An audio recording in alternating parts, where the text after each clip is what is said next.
The Fifth Amendment. We were playing our game last night at the hospitality thing. We had the wheel.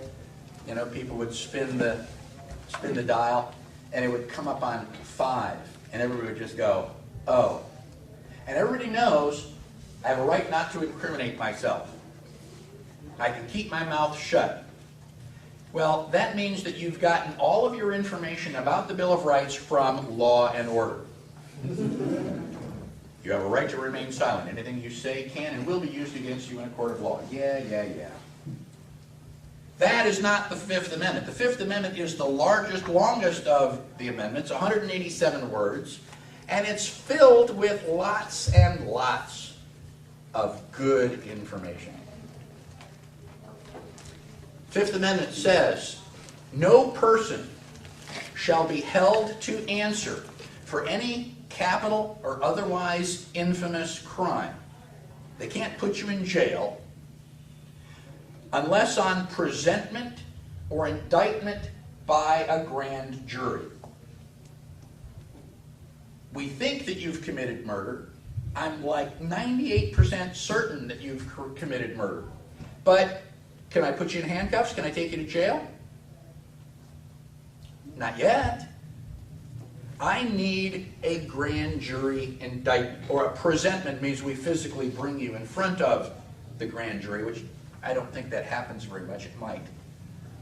But if you watch Law and Order, frequently they'll have the corrupt businessman, and they come in and they're asking him about the murder, and you know, because you watched the very beginning part during the trailer, that the guy committed murder. So you know that he did, and the police officers think that he did, but they're there in the office and going, well, we think, you know, and he's going, yeah, you know, you got nothing. If you had anything, you'd be taking me off to jail right now, but you got nothing.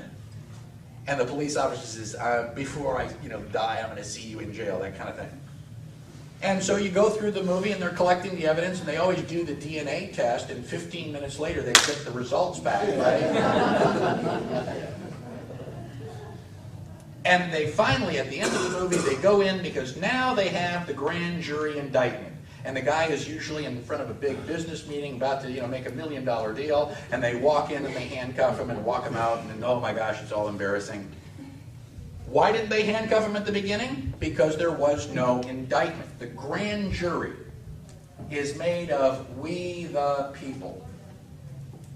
Before you can put somebody in jail, no person shall be held to answer for a capital or otherwise infamous crime until you go to the grand jury and you give the grand jury a sub-box of evidence. Doesn't prove that you're guilty. It doesn't prove that you did it, but it gives enough evidence where this is worth a trial. We're going to look into this. This is suspicious enough that we're going to pull people together and go in and do some more search warrants. So they can't hold you until that time. Now, is that for everybody? No.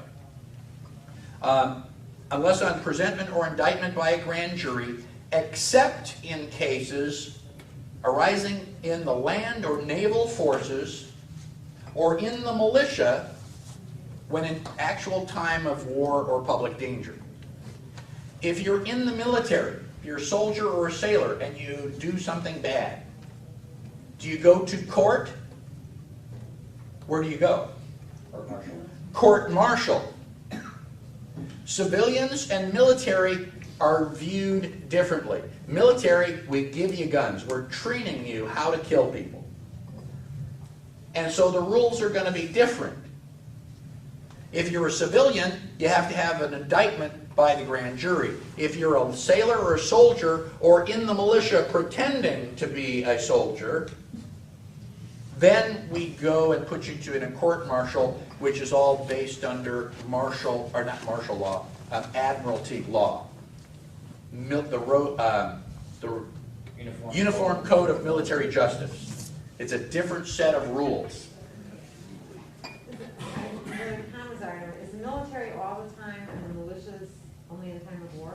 Yes. Because we're all in the militia, so. We are all in the militia, and the militia is only in time of war.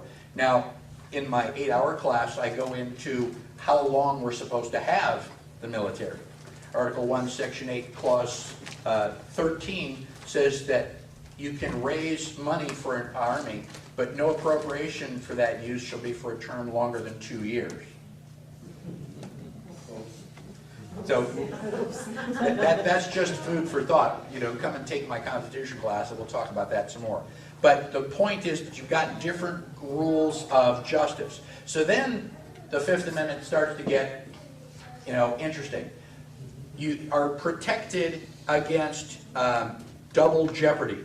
You cannot be held for the same crime twice. Once the court finds you innocent, we can't take you back for that same crime. Because if I could, let's say I accuse you, we go to court, and it costs you $10,000 to defend yourself. And the jury finds you innocent. And I'm just really frustrated. So I take you to court again. It takes you another $10,000 to defend yourself. And you're innocent, and I take you back, and you're innocent a third time, a fourth time, a fifth time. You're out $50,000. And you're still innocent. The whole idea is that we're going to do it right once. And then, you know, if, you know, you're not going to be able to be taken to court for that same crime. Now, if we take you to court accused of murdering George and you are innocent, that doesn't mean that you can go out and just arbitrarily kill people because you've already been tried of murder and no, we accused you of murdering George. You know, if somebody else accuses you of murdering Sam, we can take you to court for that. That's a different crime. What about federal income taxes? Well, we can get into that. That's the 16th Amendment, and we're only going up to 10. Thanks, guys. But I think it refers, it's the long way to the Second Amendment. And also the Fourth Amendment. So the Fifth Amendment says that you can't do double jeopardy. Then we get to the statement that says, nor be compelled to be a witness against himself in any capital, I forget, there's a clause there we're talking about the capital crimes. But you don't have to, you may be guilty, you did it, but you don't have to help. You don't have to confess. Now, on all these television shows, when they say, you know, they read you your rights, that's the Miranda. They say that you're Mirandizing somebody because in 1967, I think, there was this Mexican guy who confessed. And then they said, well, he didn't know that he didn't have to. And he got off. He was guilty. He did it. But they dropped the case because he didn't know. And so to prevent that from happening anymore, now we make sure that you know. We tell you that you have a right to remain silent. You know, just in case you didn't know. But if the government has to read you your rights, you haven't been studying hard enough. You need to have the Bill of Rights memorized. When I get stopped, no, you don't have to read me my rights. I know my rights much better than you do. And within usually half an hour, they know that. And suddenly they're very, very afraid.